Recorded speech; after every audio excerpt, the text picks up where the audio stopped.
Hi everyone, another installment in the master bedroom ensuite build. So it's been pretty slow over the last week for various reasons, but yeah, today I've sort of put a big dent in it, so that's good. You probably remember from the last video I was doing some repairs here on the wall.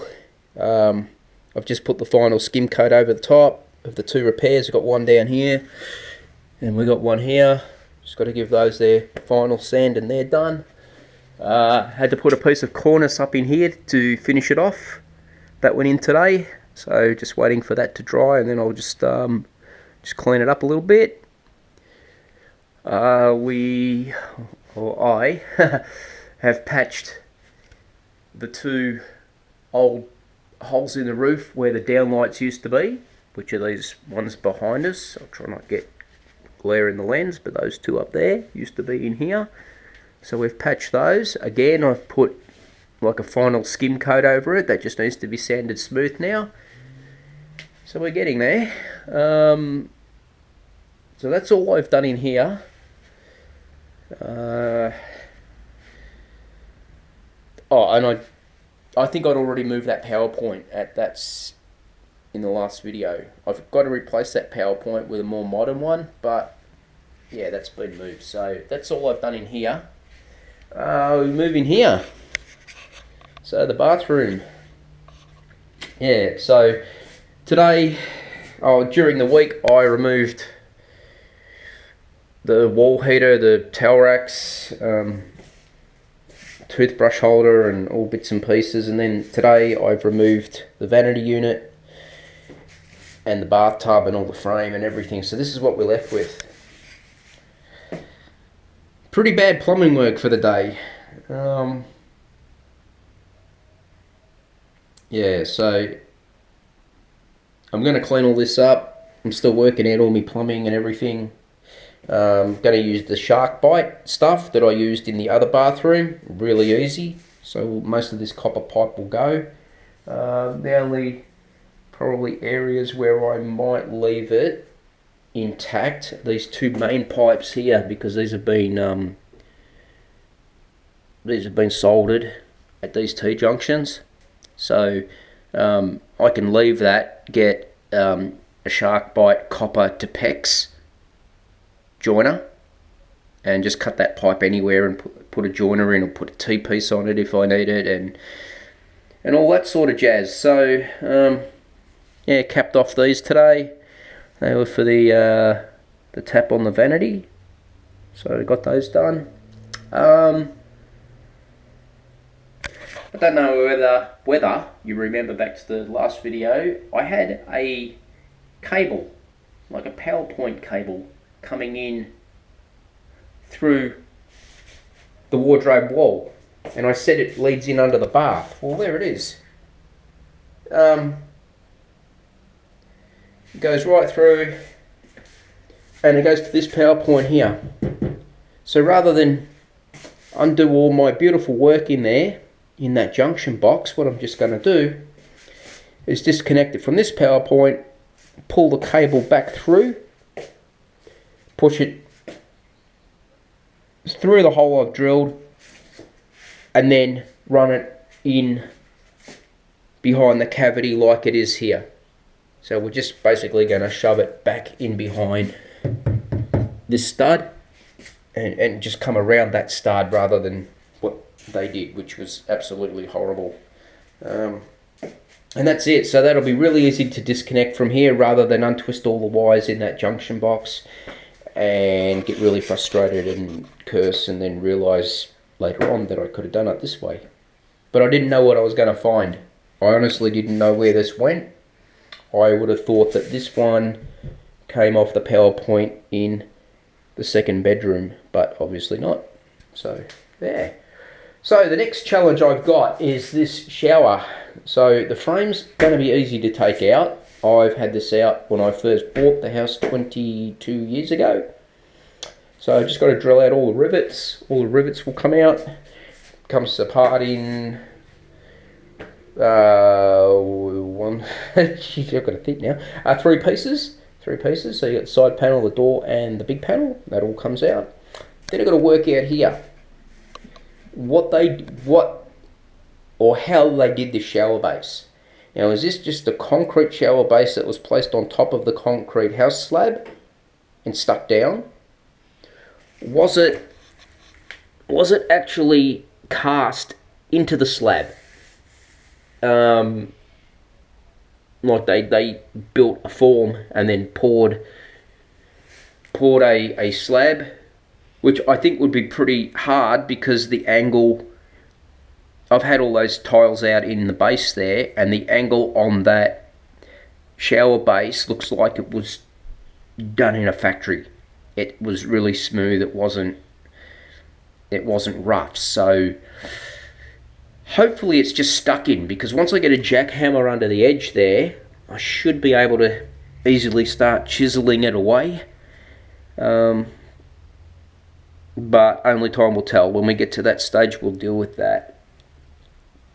What else? During the week, I had a very productive week buying stuff. So I got a 1500. 1500 comes to about 10 millimeters before this shower frame.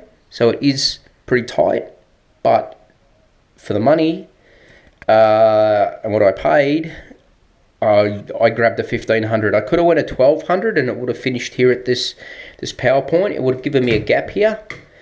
But I noticed with the last vanity unit that it was a real pain in the ass having a gap there. Like, you could never get in here to clean the tiles. It was always dirty. It always looked dirty. So if I can eliminate that gap, it'll be a lot better. There'll still be enough room there between the glass and the vanity unit, but probably not enough room to accumulate dirt and dust and stuff like that. So if I stay on top of it, anything that gets down in there, if I stay on top of it, it'll be right. But yeah, the vanity unit comes to here, 1500. So I picked up the vanity unit for $100. The guy I bought it off is a carpenter, and he's going to, it was missing a middle shelf. So he was going to cut a shelf in his father's factory and do it really nice, so it looks like it was made with the cabinet. So yeah, I got that with all the tapware for $100. Picked up, this is the mirror here. This is 1500 by 900. Now at Bunnings Hardware, these go for $130 because I've already priced them. I got that for $80 brand new.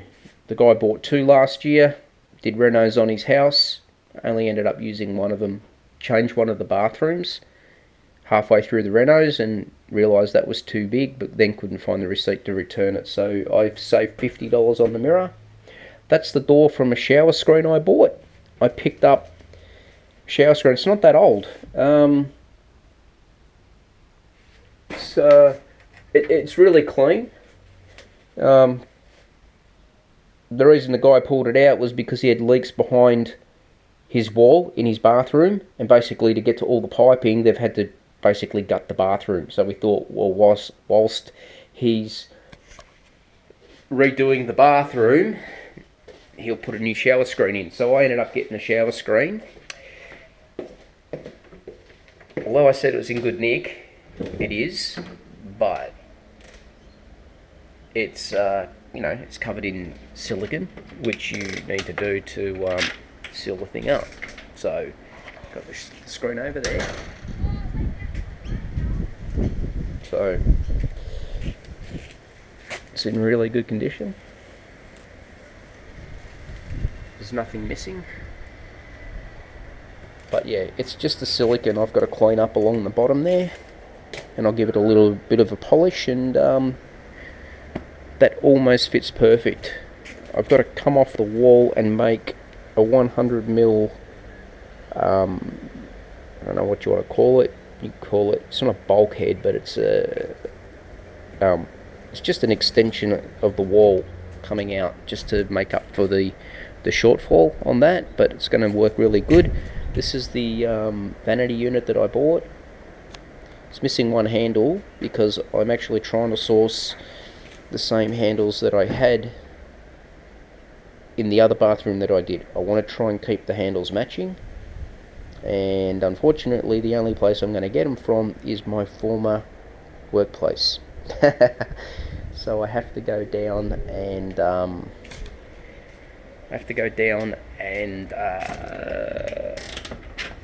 see some of the old crew that I really want to see, but in order to get these handles I have to go there. So yeah, bad shit happens, but yeah, hopefully it's water under the bridge and everyone's moved on. So yeah, so that's everything I've done today. As I said, it's not a great deal, but we're a little bit further along. Every day I do something, we just get that little bit further along. As you can see too, this is anything really, but all the stuff that was in the bathtub, all the stuff that's going to go into that bathroom, all the new stuff is all there, ready to go, so that can sit in there for the moment. So that's it, guys. I'll leave it here and keep this one a short and sweet one, and hopefully next time we'll have a little bit more done. Cheers.